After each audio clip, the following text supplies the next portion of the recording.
Hi, welcome to Brain Break with Randy and Keitho. I'm Keitho. I thought while I wait in the car for someone to come out of a medical appointment that I'm driving home, thought I'd share a story that happened to me a few years ago.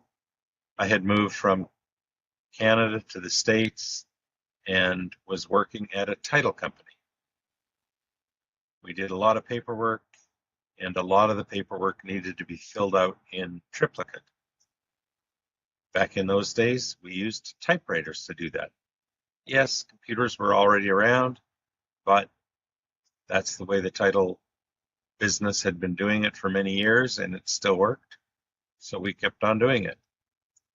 One day we hired a new person to come work in the office. She was a young lady just out of school, and she came in and was shown where her desk was, and sitting on her desk was a typewriter, and she asked what it was.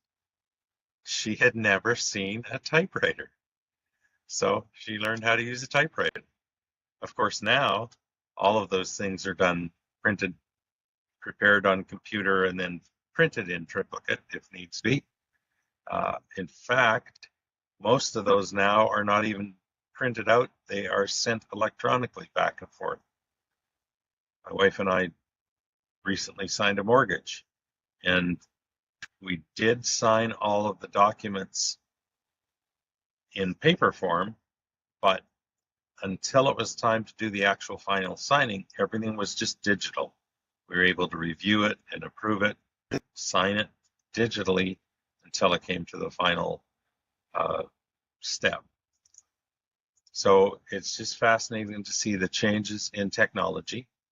Now, of course, we're starting to look at artificial intelligence coming into play, where computers are not only doing what we tell them, but they are exercising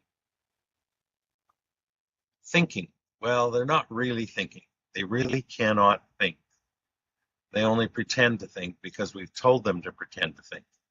In fact, I like to say that artificial intelligence is pretty dumb. But more on that another time. Thanks for listening.